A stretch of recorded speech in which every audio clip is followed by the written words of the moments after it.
The photograph arrived at the Smithsonian's National Museum of African American History and Culture in Washington, D.C. in March 2020, part of a large collection donated by descendants of Freedmen's Bureau workers. Senior conservator Michael Chen carefully removed it from its protective sleeve, noting the severe water damage along the edges and the fading that obscured much of the image's detail. The photograph was labeled simply Family Charleston, South Carolina, 1866, in faded pencil on the reverse. At first glance, even through the damage and deterioration, Michael could make out three figures: a black woman seated in the center, a black man standing beside her with his hand on her shoulder, and what appeared to be an infant wrapped in white cloth and lace, cradled protectively in the woman's arms. Michael had restored hundreds of Civil War-era photographs during his 15-year career, but something about this image drew his attention. The year 1866 was significant. Just 1 year after the end of the Civil War, during the earliest days of Reconstruction, when 4 million formerly enslaved people were navigating their first year of legal freedom in a South that remained dangerous and hostile. He placed the photograph under the digital microscope and began the painstaking process of high-resolution scanning. The museum had recently acquired cutting-edge restoration technology that could recover details invisible to the naked eye, penetrating layers of damage, aging, and chemical deterioration to reveal the original image beneath. As the first high-resolution scan appeared on his monitor, Michael leaned closer. The couple's faces were becoming clearer. The woman looked to be in her mid-20s, with dignified features and eyes that seemed to carry both strength and sorrow. The man appeared slightly older, perhaps 30, his expression serious and protective. Both wore simple but clean clothing, the kind that newly freed people might have saved for months to afford. But it was the bundle in the woman's arms that made Michael pause. As the restoration software continued processing, enhancing contrast and recovering faded details, something unexpected began to emerge. The white cloth surrounding the infant wasn't just wrapping, it seemed deliberately arranged to cover most of the baby's features, with only a small portion of the face visible. Michael adjusted the enhancement settings, focusing specifically on that area of the photograph. He increased the resolution, filtered out some of the water damage, and compensated for the chemical fading. Then he saw it, or rather, he saw what didn't make sense. The visible portion of the infant's skin tone appeared distinctly lighter than the parents holding the child, significantly lighter. Michael sat back in his chair, his mind racing through possible explanations. Photographic anomalies, chemical reactions in the aging process, uneven fading. But he'd seen thousands of deteriorated photographs, and this didn't match any known pattern of degradation. He saved his work and called his colleague, Dr. Sarah Mitchell, the museum's chief historian specializing in Reconstruction-era African-American families. "Sarah," he said when she answered, "I need you to look at something, and I need you to tell me I'm not seeing what I think I'm seeing." Dr. Sarah Mitchell arrived at the conservation lab within the hour, her reading glasses perched on her head and a leather notebook tucked under her arm. At 58, she had spent 3 decades studying the intimate lives of African-American families during and immediately after slavery, specializing in the complicated realities that official records often failed to capture. Michael had the enhanced image displayed on the large monitor when she entered. He didn't say anything, simply gestured toward the screen and watched her face as she approached. Sarah studied the photograph for a long moment, her expression shifting from casual interest to focused concentration. She moved closer to the screen, examining the couple first, then letting her eyes travel down to the infant in the woman's arms. "Zoom in on the baby," she said quietly. Michael manipulated the image, enlarging the portion showing the infant's partially visible face. The contrast became even more apparent at higher resolution. The skin tone was unmistakably lighter, the features suggesting European ancestry rather than African. Sarah was silent for nearly a minute, her historian's mind cataloging possibilities and implications. Finally, she pulled up a chair and sat down, never taking her eyes from the image. 1866, she said, her voice measured. "Charleston, South Carolina, 1 year after the war ended." She paused, choosing her words carefully. "Michael, do you know what Charleston was like in 1866? I know it was the heart of the Confederacy, one of the last cities to fall. It was more than that. It was where some of the wealthiest plantation owners in the South lived. And when the war ended, those plantations didn't just disappear. The land was still there, the former owners were still there, and 4 million people who'd been enslaved were suddenly free, but with nowhere to go, no resources, no protection." She pulled out her notebook and began writing. "During slavery, it's estimated that hundreds of thousands of children were born from situations where enslaved women had no choice, no voice, no protection from their owners. After emancipation, those children didn't vanish. Those families didn't cease to exist. They had to navigate an impossible situation. How do you raise a child born from violence in a society that won't acknowledge that violence even happened?" Michael felt a heaviness settle in his chest. "You're saying this baby..." I'm saying this photograph might document something that most records from this period deliberately ignored or erased. A black family, newly free, raising a child whose appearance revealed a brutal truth that everyone knew but no one wanted to discuss. Sarah stood and moved closer to the image again, studying the woman's face, her posture, the way her arms held the child. Look at how she's holding that baby. That's not ambivalence or shame. That's protection. That's love. And look at him. She pointed to the man, his hand on her shoulder. That's solidarity, support. She turned to Michael. We need to find out who these people were. We need to know their story, not to sensationalize it, but to understand it. Because this photograph represents thousands of families who faced this exact situation and whose stories were never told.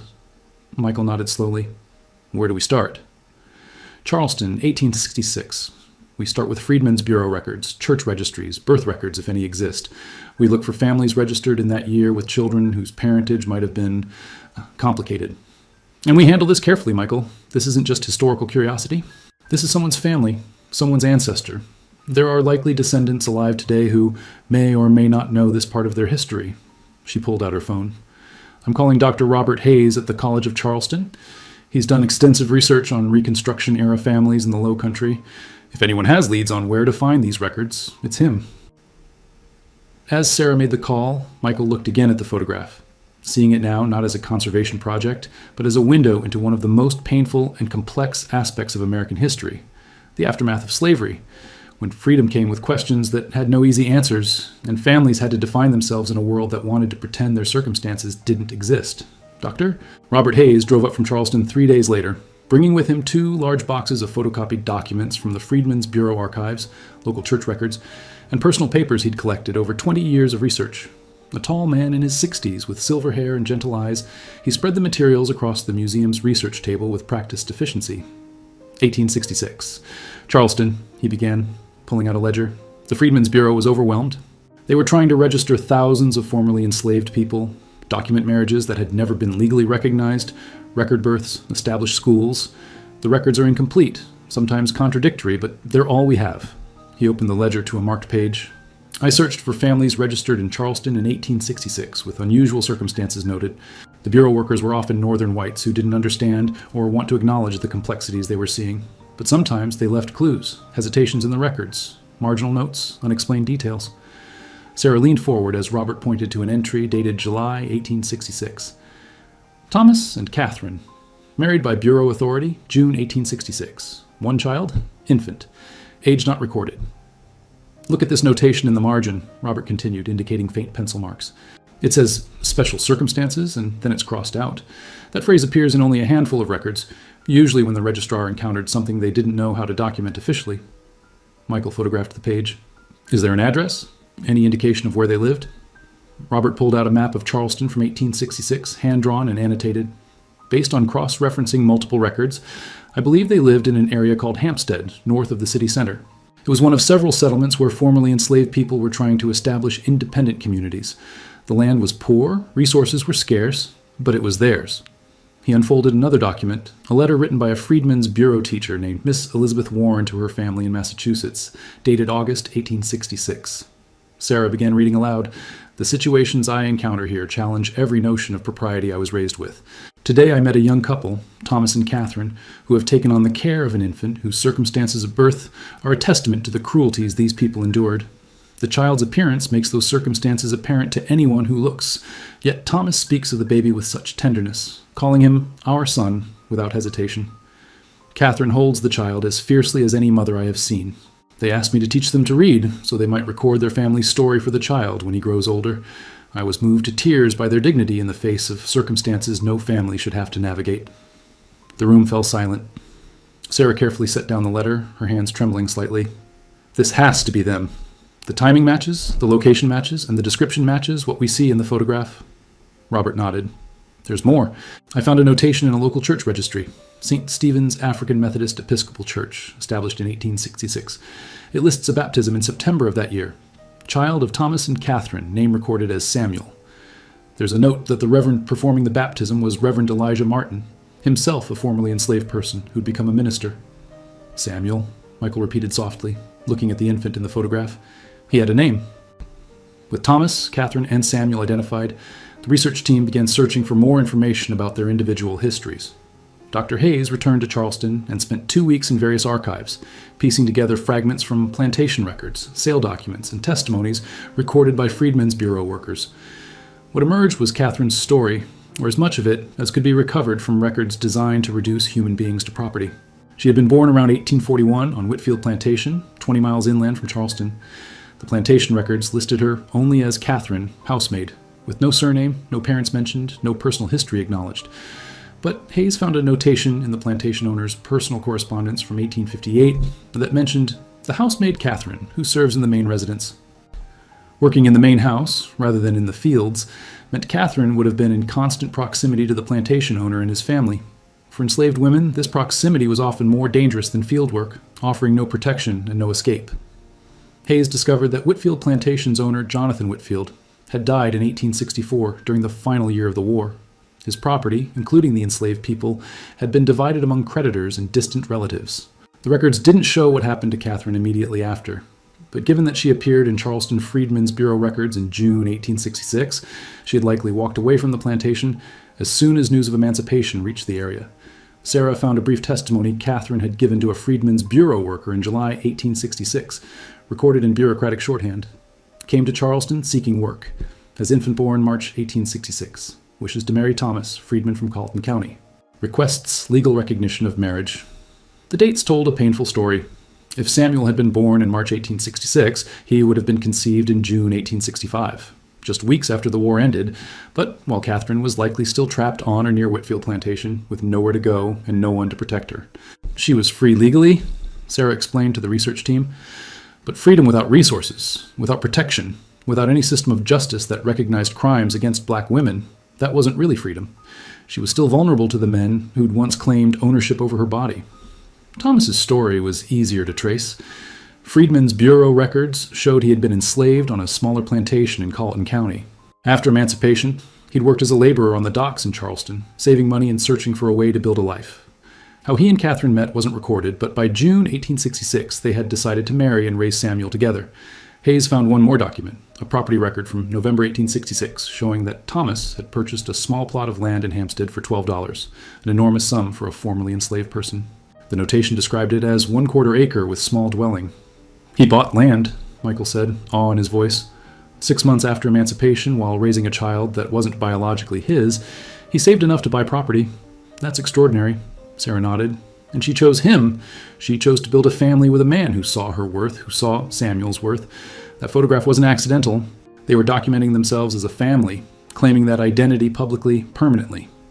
As the team continued researching, they sought to understand what life would have been like for Samuel, a light-skinned child being raised by a black family in the immediate aftermath of slavery.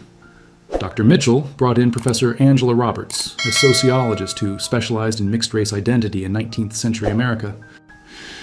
Children like Samuel existed in a painful liminal space, Professor Roberts explained during a research meeting. Too white to be fully accepted in black communities, too black, because of who raised him and where he lived, to be accepted in white society. And his very existence was evidence of violence that everyone knew about, but no one wanted to acknowledge. She pulled up historical documents on her laptop. But we have testimonies from this period describing children who grew up in similar circumstances. Some faced hostility from within their own communities, people who looked at them and saw the oppressor. Others were embraced, especially when it was clear their parents loved them unconditionally. Michael asked the question they'd all been considering. What happened to Samuel? Did he survive childhood? Did he stay with Thomas and Catherine? Dr. Hayes had been searching for exactly that information. He'd found scattered references in Charleston records, a Samuel listed in the 1870 census, living with Thomas and Catherine, age listed as 4, race listed as mulatto, the term used then for people of mixed ancestry. A notation in school, records from 1873, showed a Samuel enrolled in a Freedmen's Bureau school, sponsored by Thomas and Catherine. But after 1875, the trail went cold. Samuel's name disappeared from Charleston records entirely. That's not unusual, Hayes explained. Many people left the South during this period. Violence against black communities increased as Reconstruction collapsed. Families scattered, seeking safety or opportunity elsewhere. Samuel might have moved north or west. He might have changed his name if he was light-skinned enough. He might have passed as white, Sarah finished quietly. It happened more often than we know. Sometimes families made the painful decision to send light-skinned children away, give them new identities, new lives where they wouldn't face the same violence and restrictions. Professor Roberts nodded. It's one of the untold tragedies of this period. Families torn apart not by slavery this time, but by the impossible choices freedom forced on them. Do you raise your child in a community where they'll face constant prejudice and danger? Or do you let them go, give them a chance at a different life, knowing you might never see them again? The team sat in heavy silence, contemplating the weight of such decisions. The photograph took on new meaning. Perhaps it was the only image of Samuel that Thomas and Catherine had been able to keep, proof that he had existed, that he had been theirs, even if circumstances eventually forced them apart. News of the photograph's discovery and the research surrounding it began spreading through academic circles, and then into wider public consciousness. The museum received dozens of emails from people asking about the family, wanting to know more, offering their own family stories that echoed Thomas, Catherine, and Samuel's experience. One email stood out. It came from a woman named Joyce Turner in Philadelphia, age 76. She wrote, "My grandmother told me stories about her grandmother, a woman named Catherine who lived in Charleston after slavery ended. She said Catherine had raised a child who wasn't hers by birth but was hers by choice. She said the child's name was Samuel, and that he had traveled far to find peace. I always wondered what that meant. When I saw your article about the photograph, I felt I needed to reach out." Sarah immediately contacted Joyce, who agreed to visit the museum and share what she knew. When she arrived 2 weeks later, she brought her own family photographs and documents, including a faded tintype of an elderly black woman who Joyce identified as Catherine, probably taken in the 1890s. "My grandmother said that Catherine lived until 1902, Joyce explained. "She and Thomas stayed in Charleston their whole lives, worked hard, helped establish a church, raised other children, 2 daughters born in the 1870s. But she said Catherine always kept one photograph in a special place, wrapped in cloth, that she would look at sometimes but never showed to anyone." Joyce reached into her bag and pulled out a small, worn piece of fabric, yellowed linen with delicate embroidery along the edges. "My grandmother gave this to me before she died. She said it was what Catherine used to wrap the special photograph. She told me, 'Your great-great-grandmother loved a child the world didn't understand, and she never apologized for it.'" Michael carefully examined the fabric under proper lighting. The dimensions matched the photograph they'd been restoring. This could have been its original wrapping, kept safe for decades, passed down through generations as a precious family artifact. Joyce wiped her eyes. "I grew up hearing that our family had complicated history, that there were stories we didn't talk about outside the family. But my grandmother always said Catherine was the strongest woman she'd ever known, that she'd chosen love when the world expected her to choose bitterness. Is that photograph? Is that my family?" Sarah gently showed Joyce the restored image on a tablet. Joyce stared at it for a long time, tears streaming down her face, then nodded. "That's her. I can see it. She has the same eyes as my grandmother, the same way of holding her shoulders. And that baby? That's the child she loved." Over the next weeks, Joyce worked with the research team, sharing oral histories passed down through 4 generations. She revealed that Samuel had indeed left Charleston around 1876, during the violent collapse of Reconstruction. Thomas and Catherine had made the painful decision to send him north with members of their church who were relocating to Philadelphia. They knew he'd have a better chance there, Joyce explained. He could find work, maybe even pass for white if he needed to for safety. But my grandmother said Catherine cried for months after he left. She'd sit with that photograph and talk to it like he could hear her. The family never saw Samuel again, but they received one letter from him in 1883, delivered through an intermediary, saying he was alive, working as a clerk, and grateful for everything they'd given him. He never mentioned if he'd married or had children, and there were no more letters after that. Joyce looked at the photograph one more time.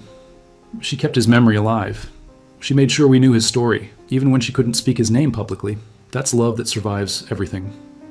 Dr. Mitchell organized a symposium at the museum to contextualize the photograph within the broader history of Reconstruction and its aftermath.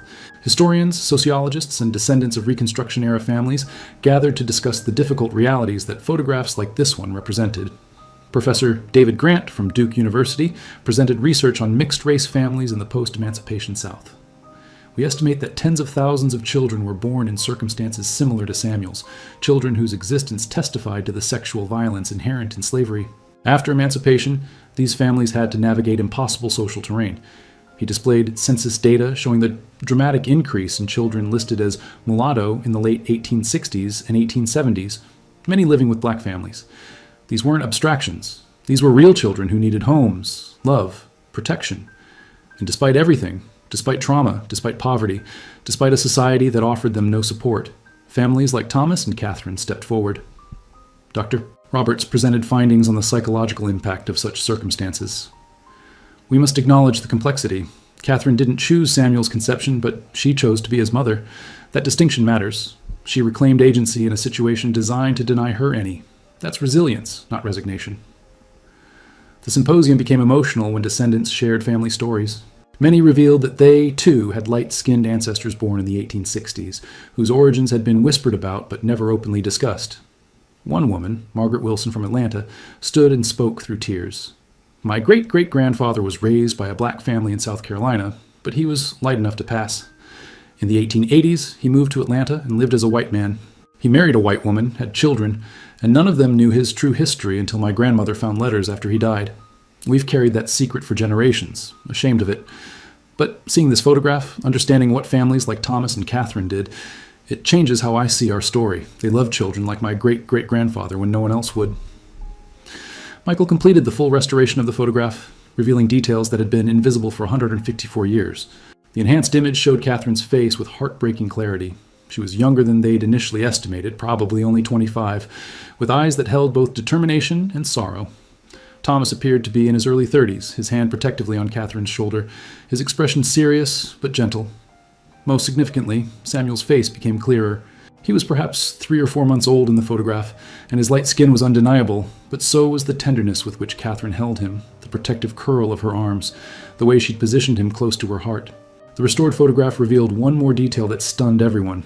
On Catherine's dress, barely visible, was a small pin, a simple brass design showing clasped hands, a symbol used by abolitionist societies and later by freed people's associations to represent solidarity and mutual support.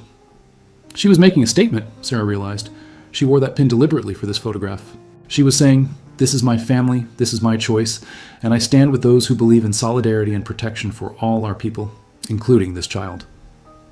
The museum prepared to unveil the restored photograph to the public, but first, they invited Joyce Turner and other family descendants for a private viewing. 23 people came, descendants of Catherine and Thomas, through the 2 daughters born in the 1870s, spanning 5 generations. When the photograph was revealed, displayed 6 feet tall on a gallery wall with its full resolution and detail visible, the room fell silent. Then Joyce stepped forward and placed her hand on the image, specifically on Catherine's face. "Thank you," she whispered.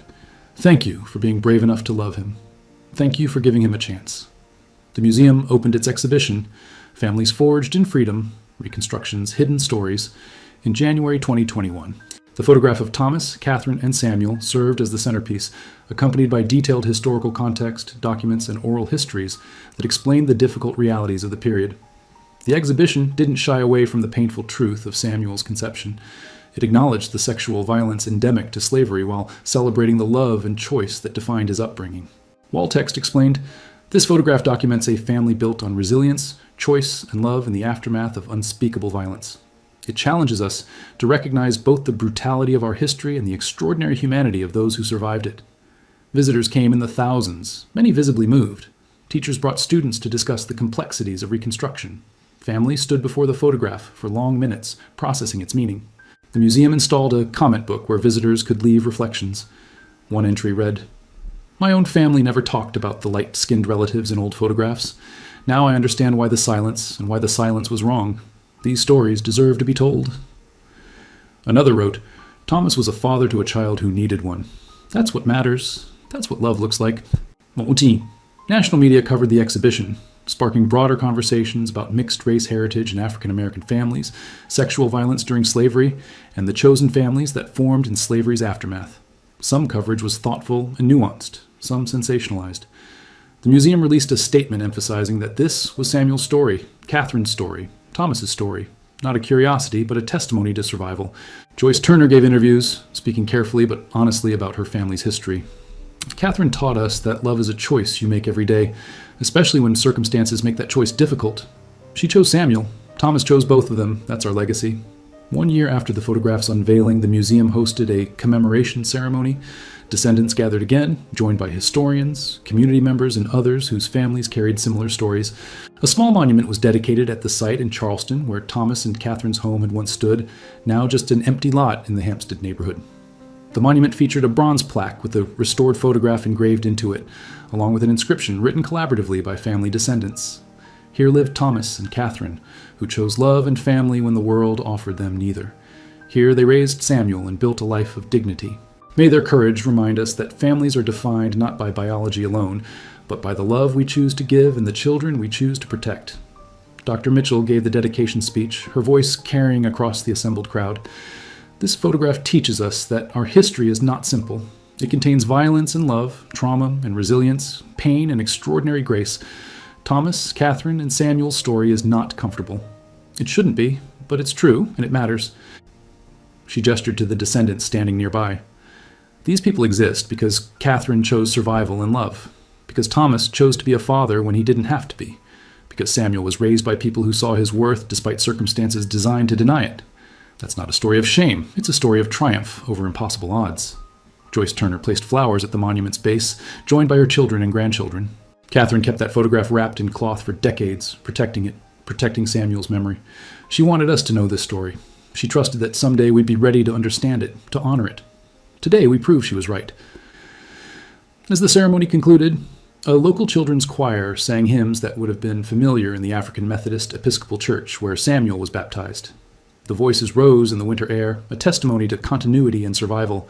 The photograph remains on permanent display at the museum, a testament to a family that existed in defiance of a society that tried to make their love impossible. It stands as evidence that, in the wreckage of slavery's aftermath, people found ways to build families, to choose each other, to protect children who needed protection. Thomas, Catherine, and Samuel's story isn't unique. Thousands of families navigated similar circumstances, made similar choices, carried similar pain and love. But this photograph gives their experience visibility, documentation, recognition. It says, this happened, this family existed, this love was real. And in museum archives and family albums across the country, other photographs wait, other stories of complicated families, chosen bonds, and survival. Each one a reminder that history is made of individual lives, individual choices, individual acts of love that echo forward through generations.